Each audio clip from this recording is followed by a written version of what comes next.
Sejarah Ka'bah di zaman suku Quraisy. Quraisy mengambil alih kepemimpinan Ka'bah. Dalam kitab Sirah Nabawiyah, tafsir Ibnu Katsir disebutkan, setelah masa pemerintahan suku Khuza'ah yang berlangsung selama sekitar 300 tahun, muncul seorang tokoh keturunan Nabi Ismail bernama Qusay bin Kilab, kakek buyut Nabi Muhammad. Ia berhasil merebut kembali pengelolaan Ka'bah dari tangan Khuza'ah melalui strategi politik dan kekuatan aliansi.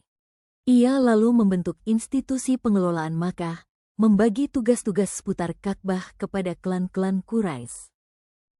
Ibnu Katsir menyebutkan, Qusay membagi peran-peran penting seperti sikoyah penyediaan air bagi jamaah haji, rifadah penjamuan makanan, serta hijabah penjaga pintu Ka'bah dan liwak pengangkat panji atau bendera.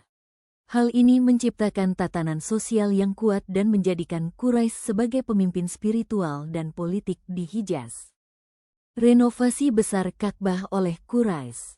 Di dalam Sirah Ibnu Ishaq disebutkan menjelang diangkatnya Nabi Muhammad sebagai Rasul, sekitar usia beliau 35 tahun, Ka'bah mengalami kerusakan akibat banjir.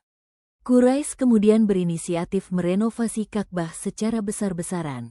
Mereka menggunakan dana dari sumber yang halal menurut adat mereka, sehingga membatasi ukuran bangunan dari bentuk aslinya.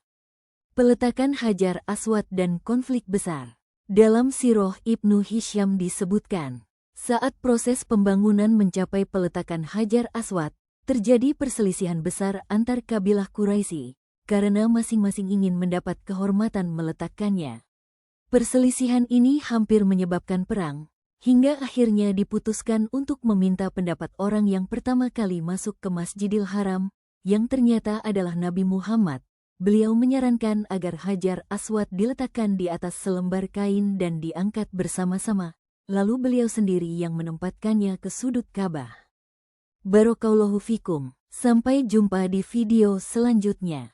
Bantu support, follow, dan like Dengerin Ilmu, dan bergabung di komunitas Dengerin Ilmu pada kontak yang tertera di deskripsi.